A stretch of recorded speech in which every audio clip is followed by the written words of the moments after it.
Abra sua Bíblia em Atos 25, livro de Atos, capítulo 25.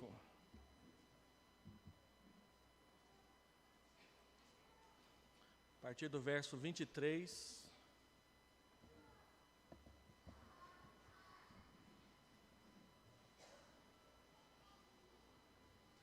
Atos 25, verso 23, de fato, no dia seguinte, vindo Agripa e Berenice com grande pompa, tendo eles entrado na audiência juntamente com oficiais superiores e homens eminentes da cidade, Paulo foi trazido por ordem de Festo. Então disse Festo: Rei Agripa e todos vós que estáis presentes conosco, vedes este homem por causa de quem toda a multidão dos judeus recorreu a mim, tanto em Jerusalém como aqui, clamando que não convinha que ele vivesse mais. Porém, eu achei que ele nada praticara passível de morte. Entretanto, tendo ele apelado para o imperador, resolvi mandá-lo ao imperador. Contudo, a respeito dele, nada tenho de positivo que escreva ao soberano.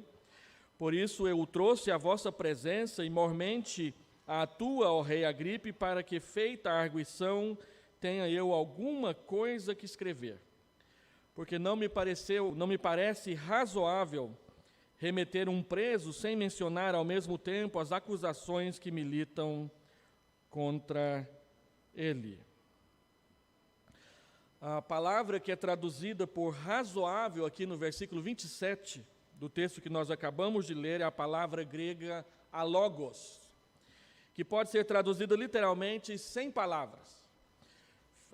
Festo está dizendo que ele não tem palavras para escrever um relatório que seja aceitável ao imperador César, que nessa época era Nero, para justificar por que enviar Paulo para Roma como ele havia pedido.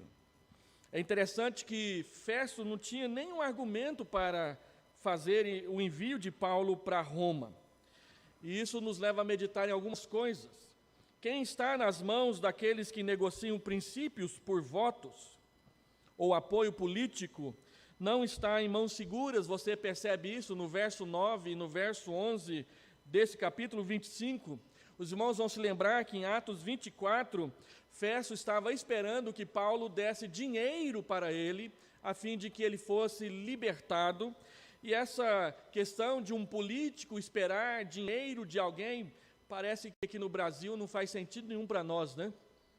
A palavra propina, que a gente usa hoje em dia, já era bem praticada nas épocas do apóstolo Paulo. E é interessante que todas as pessoas que entrevistam Paulo não acham razão para que ele esteja preso, e menos ainda para que ele seja morto pelos judeus. No entanto, por questões políticas, por questões de aprovação popular, por questões de dinheiro, Paulo continua sendo mantido preso. Então, Paulo apela a César, e esses políticos têm que fazer algum relatório para remetê-lo a César, e eles não têm nenhum. Porque a motivação procurada para enviá-lo a César, a Suprema Corte do Império Romano, ela simplesmente não existe. Primeiro Félix, agora Festo, mudam-se os governos, mas não se muda o coração, e a mesma prática corruptora mostrará a sua cara como uma praga sem cura. O próprio Nero, quando resolve incendiar Roma para justificar o seu ato maluco, ele inventa que foram os cristãos que arrumaram essa situação por volta do ano 64 da nossa era. Nossas razões para fazermos o que fazemos devem ser sustentadas por fatos reais e pela verdade, e não por conveniências sociais, políticas, econômicas, que muitas vezes é aquilo que atrapalha a nossa nação ser uma nação melhor. O Evangelho não pode ser utilizado para servir a joguetes interesseiros, manobras políticas avessas à própria natureza do Evangelho. Essas práticas, elas retiram a razoabilidade das coisas. O razoável é marcado pela sensatez, pela moderação, pela sensibilidade, o espúrio, o duvidoso, o escuso, caracterizam aquilo que se faz à margem e separado do bom senso. Quando, por causa do Evangelho, nós tivermos que lidar com essas práticas, nós precisamos manter lúcidas as nossas ações e intenções para não nos deixarmos contaminar com o mau cheiro que essas coisas exalam diante de nós. Fazemos o que fazemos e proclamamos o que proclamamos jamais para forjar motivos para as nossas palavras, mas para que as pessoas sejam alcançadas pela graça, pela bondade de Deus, pela verdade do Evangelho e tenham as suas vidas transformadas por um conteúdo que é límpido e não sujo e estranho para nós. Nosso país, o Brasil, precisa que nós sejamos firmes e lúcidos ao mesmo tempo. Precisamos entender o movimento das jogadas do tabuleiro para saber como agir, mas também precisamos perceber o movimento das peças, ou precisamos entender que perceber e estar atento ao movimento das peças não significa para nós, igreja, a obrigação de nós dançarmos conforme a música que é colocada aí fora pela secularidade. Paulo, quando diz a respeito das nossas lutas sociais, ele diz que as nossas armas, elas são espirituais e são comprometidas com a verdade, com a justiça e com respeito. Embora não sejamos do mundo, a Bíblia diz que nós não devemos capitular, nós não devemos nos render diante da luta difícil e nem nos retirarmos dos campos de batalhas, porque se tentarmos fazer o certo do jeito errado, nós teremos a reprovação de Deus e não a aprovação de Deus para as nossas vidas.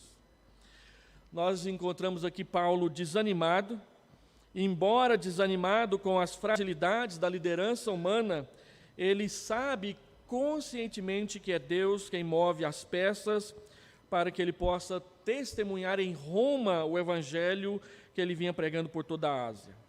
Se você ler o texto do Salmo de Atos 25 completo, salta aos olhos como a humanidade se recusa a crer na ressurreição de Cristo. Paulo está preso e ele diz isso perante o Sinédrio: eu estou preso porque creio na ressurreição. E até hoje, na sociedade moderna, quando você fala da ressurreição de Cristo, você tem que se deparar com aqueles olhos de desdenho que as pessoas têm em relação ao Evangelho, em relação à própria verdade. O verso 19 deixa bem claro que a razão por que Paulo está preso é porque ele crê na ressurreição de Cristo. As pessoas não praticam e não temem a justiça dos homens, porque elas não conhecem e não temem a justiça de Deus. Para eles, a nossa fé é pura ilusão e teimosia. Entretanto, nós sabemos que Deus conduz soberanamente todos os acontecimentos. Os governantes, eles não têm palavras acusatórias ou positivas para nos apresentar perante os seus tribunais. E os versos 26 e os versos 27, o verso 26 e 27, deixam bem claro: eu não tenho nenhuma acusação para apresentar a respeito de Paulo. Eu não tenho nenhuma palavra positiva para falar a respeito de Paulo. Eu não tenho nenhum argumento razoável para justificar porque este homem está preso e porque ele está sendo enviado para Roma.